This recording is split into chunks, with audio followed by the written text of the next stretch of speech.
Thanks so much, Viv, and thanks, Auntie Violet, and thanks everyone for being here this morning to talk about what we think at the Australia Institute is a crucial issue for our democracy. We literally can't make good decisions if we don't have good information, and without transparency, we can't possibly have access to the information that we need. I really love the way that this event's been framed, and Bill Brown has played a big role in organising this, but so have many others who I'll thank later. But I love the framing that secrecy is not security.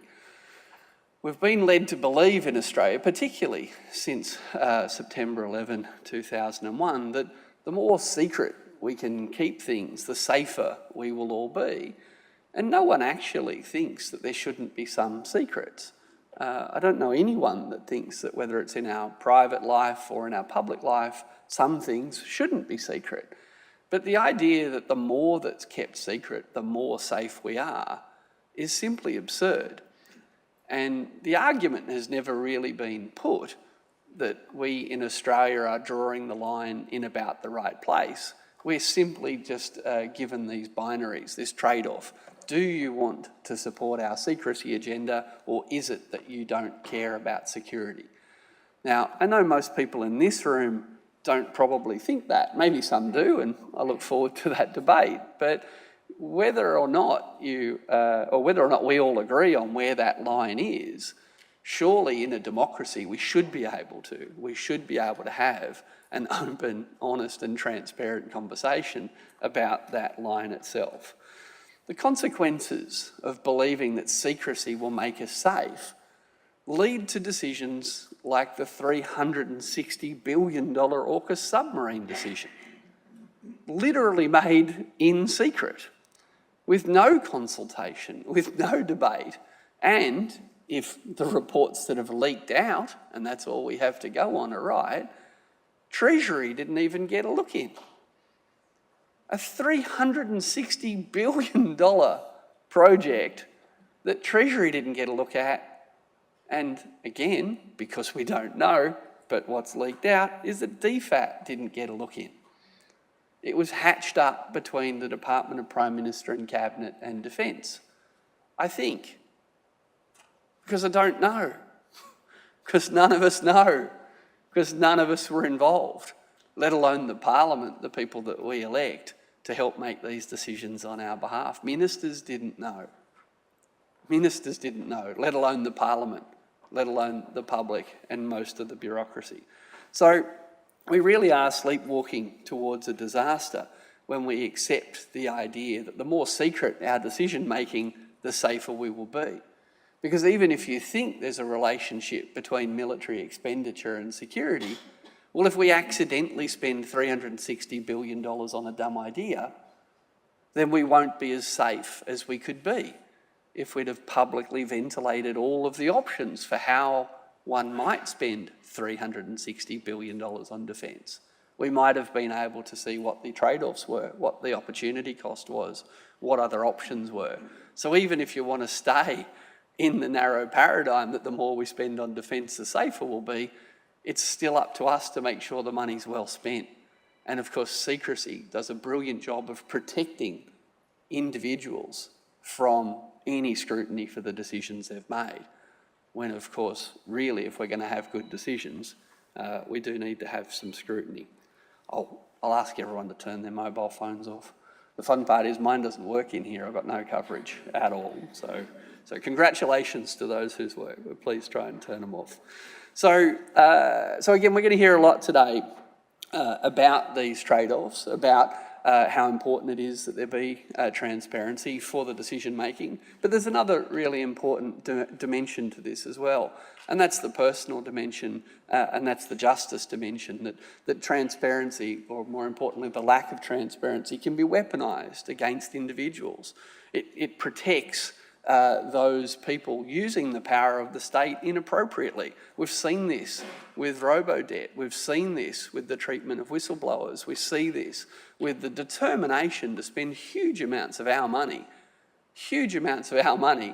to negate the clear intention of the freedom of information laws, so that we can't know what information is held about us, how information is being used. These are not small issues. The power of the state is a dangerous thing when it's abused, and robo-debt is just such an extreme example. But the fact that so many people were affected by robo-debt doesn't mean that small decisions made in small departments that only happen once can still ruin a person's life. And when there's no transparency, it is no accident that lack of transparency protects the people that abuse that power and harms the people that were on the wrong end of that. So we'll be talking about whistleblowers today. We'll be talking about freedom of information. But just before I thank a few people, I think we'll also be talking a lot today, directly and indirectly, effectively about a culture around secrecy. It's one thing to have freedom of information laws. It's another thing to have a public service that takes them seriously. Like, the laws are fine. They could be better, but the laws are fine. But the culture in the Australian Federal Public Service, the culture is broken. The determination, the glee, the enthusiasm with which our public servants use our laws to prevent us accessing our information is a bit sick. And I go into details not now, but I once put in a freedom of information request for a document I had. It had been leaked to me. I had it. And enormous amounts of your money was spent telling me that I couldn't get it because it didn't exist. And then after they told me it didn't exist, I put in another FOI for all documents relating to my original FOI. I've still got them. 4 ring binders full of emails, 4 ring binders full of notes of meetings where a secretary, a deputy secretary and the senior legal team spent months talking about how to not give me a document. Luckily, someone took notes at all of the meetings and they couldn't think up any reason that they couldn't share those notes with me. That secretary got promoted. The culture around FOI is as important as the laws. So thank you for coming today. Thank you for supporting an event like this. Thank you for caring. I think transparency needs to be a big election issue, because if we continue to believe that secrecy and security are the same thing, I don't think we'll be very secure at all, either as individuals, safe from our state, or safe as a state, because terrible decisions will not just be made, but they'll persevere because we won't know how bad they are. So thank you for caring about this. Thank you for working on this. We've already named all of our speakers and panellists today. Thank you so much. Thank you to the Human Rights Law Centre, to the Whistleblower Justice Fund, the Alliance for Journalists, Freedom and Transparency International. Thank you for helping put this event on today. Thanks to Vivian Clark, one of our Cantor Fellows. We're really proud. We bring in a bunch of brilliant young people and they work with us for a while and then we pump them out into the world, hopefully doing even better things. And Viv's a great example of that. We're really proud of her. To Hannah and Dee and others at the Institute who helped organise the event today. And a big thanks, and please can you give me join me in giving Bill Brown and Kieran Pender a big round of applause for organising today.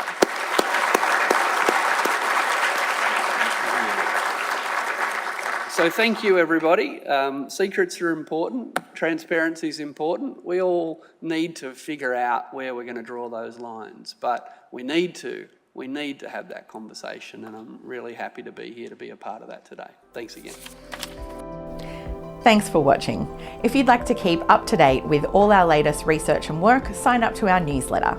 Delivered every fortnight, it includes behind-the-scenes updates from Richard Dennis, an exclusive cartoon from Judy Horacek, details for our upcoming events and webinars, as well as explainers, graphs, and not to mention the latest cutting-edge research and analysis from the team here on the key issues that are facing Australia.